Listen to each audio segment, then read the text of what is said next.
Hybrid war के तहत रूस की घेरेबंदी को लेकर भी खबर आई है, जहां रूस के चारों ओर नेटो के साइबर लैब्स है। पुतिन के प्रतिनिधि ल्यूकमानोव का यह दावा है, यूक्रेन, लातविया, फिनलैंड में नेटो के हैकर्स मौजूद हैं। तो ये घेरेबंदी अब किस तरीके से की जा रही है और किस तरीके से हाइब्रिड वॉर को लेकर भी ये तैयारी है, कैसे हाइब्रिड वॉर के तहत ही रूस की घेरेबंदी करने की ये कोशिश की जा रही है, इस बारे में और डिटेल इनपुट आपके सामने, क्योंकि पुतिन के प्रतिनिधि का ये बड़ा दावा है जो कह रहे हैं कि रूस के चारों ओर साइबर लैबोरेटरीज तैयार नेटो कर रहा है। साइबर लैब्स के जरिए रूस की जासूसी का ये पूरा नेटवर्क तैयार हो चुका है और नेटो के हैकर्स यूक्रेन में ही मौजूद हैं। ल्यूकमानोव का ये दावा है, एस्टोनिया, लातविया, फिनलैंड, रोमानिया में साइबर लैब्स हैं और इलेक्ट्रॉनिक सैबोटाज को अंजाम दे रहे हैं नेटो हैकर्स। हालांकि ये इंपॉर्टेंट है कि किस तरीके से अलग अलग लेवल्स पर अब पूरा घेराव करने की ये कोशिश की जा रही है और नेटो देश की ये बड़ी तैयारी को लेकर दावे किए जा रहे हैं। लेकिन इस बीच एक और बड़ी खबर है, क्योंकि अब नॉर्थ कोरिया स्पाई सैटेलाइट अंतरिक्ष में भेजेगा और अंतरिक्ष से नॉर्थ कोरिया जासूसी करेगा। अंतरिक्ष से नॉर्थ कोरिया की अमेरिका पर रहेगी नजर, यूएस और साउथ कोरिया पर किम की रहेगी नजर।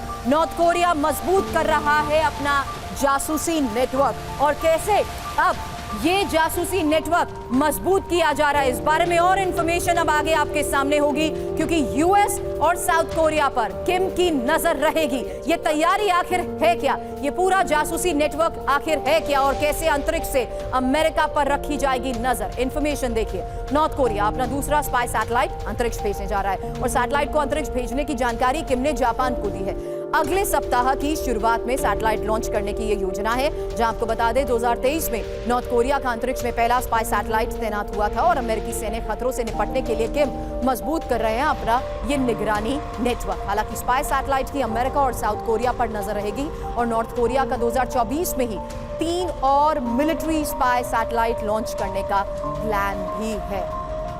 अब एक और बड़ी खबर है, क्योंकि चीन का ताइवान पर कब्जे का प्लान लॉक हो गया है। चीन के ताइवान पर कब्जे की अपडेट आ गई है।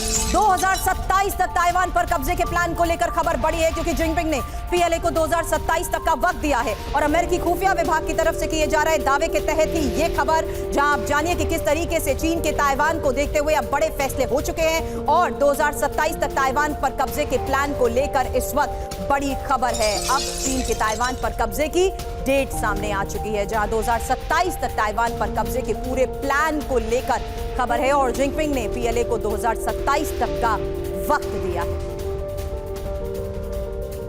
तो ताइवान पर कब्जे की तारीख तय, क्योंकि ताइवान पर हमले की ड्रिल के बाद कब्जे की तारीख भी फिक्स हो गई है और ताइवान पर कब्जे के लिए सीमा के पास बेस तैयार चीन कर रहा है। ताइवान स्ट्रेट में चीन के नागरिक जहाजों के इस्तेमाल की योजना को लेकर भी इनपुट है। हालांकि सैनिकों और जंगी सामान को ले जाने के लिए सिविल जहाजों का उपयोग और साथ ही अमेरिकी खुफिया विभाग का दावा यह कि 2027 तक ताइवान पर कब्जे का ये पूरा प्लान है, जहां जिनपिंग ने ताइवान पर कब्जे के लिए पीएलए को 2027 तक का दिया है वक्त। अब एक और बड़ी खबर, जहां ताइवान को अमेरिका के साथ का है भरोसा, क्योंकि अमेरिकी डेलीगेशन का ताइवान दौरा। बड़ी खबर, जहां चीनी ड्रिल खत्म होते ही ताइपे पहुंचे यूएस सांसद। ताइपे में यूएस सांसदों की ताइवान के प्रेसिडेंट से मुलाकात को लेकर भी आई है खबर। तो बढ़ते खतरे के बीच अमेरिका पर भरोसा, और यही वजह है कि अब चीनी ड्रिल खत्म होते ही ताइपे पहुंचे हैं यूएस सांसद, जहां ताइपे में यूएस सांसदों की ताइवान के प्रेसिडेंट से मुलाकात हुई है। टाइमिंग इंपॉर्टेंट है ये, लेकिन अब इंफॉर्मेशन, क्योंकि ताइवान के साथ जिस तरीके से अमेरिका है, चीनी ड्रिल खत्म होते ही ताइवान पहुंचा है अमेरिकी डेलीगेशन को लेकर खबर आई। ताइपे में अमेरिकी सांसद और ताइवान के प्रेसिडेंट की ये मुलाकात, और अमेरिका ने चीन के खिलाफ ताइवान को पूर्ण समर्थन का भरोसा भी दिया है। ताइवान पहुंचे डेलीगेशन ने चीन पर सैन्य उकसावे के आरोप लगाए हैं और ताइवान में नए राष्ट्रपति के पद ग्रहण के बाद अमेरिकी सांसदों की ये पहली यात्रा है और चीन ने ताइवान को चारों ओर से घेर कर हमले का जिस तरीके से अभ्यास किया है। ताइवान अमेरिका को चीन की ये बड़ी वार्निंग को लेकर अगली बड़ी खबर है, जहां ताइवान पर कब्जे के लिए कुछ भी करेगा चीन, और चीन के विदेश मंत्रालय की ताइवान को यह धमकी है, हर हाल में ताइवान पर कब्जा करेगा चीन। अमेरिकी सांसदों के दौरे के बीच चीन की ये वार्निंग भी सामने आई है। दीपक बोरा सर, अब इस तैयारी में अमेरिका का साथ ताइवान को और चीन का ये घेराव, जिसमें अब तो डेडलॉक सामने रख दिया गया है, ये कहते हुए कि 2027 तक ये संभव होना चाहिए। बहुत इंटरेस्टिंग खबर आपने सुनाई है, वेरी यूजफुल। ताइवान का जो है ना मैम, इसको अंग्रेजी में कहते हैं प्रिटेंड गेम है। अमेरिका प्रिटेंड करता है कि वन चाइना है, लेकिन ताइवान का समर्थन करता है। ताइवान प्रिटेंड करता है कि मैं आजाद हूँ। चीन प्रिटेंड करता है कि ताइवान मेरा हिस्सा है, और सारी दुनिया इस प्रिटेंड गेम में भाग ले रही है। और ये है वो ट्रायंगल डांस, उसको मैं ट्रायंगल कहता हूँ। अमेरिका में बहुत पॉपुलर, 3 लोग इकट्ठे डांस करते हैं, एक इधर पैर रखता है, एक उधर पैर रखता है, कहीं और पैर रखता है। The reality is not going to change। ये 2027 में हम ले लेंगे। कहाँ की कहानियां, दिल को बहलाने के लिए गालिब ये ख्याल अच्छा है। इस समय अमेरिका जो है इलेक्शन मोड में है।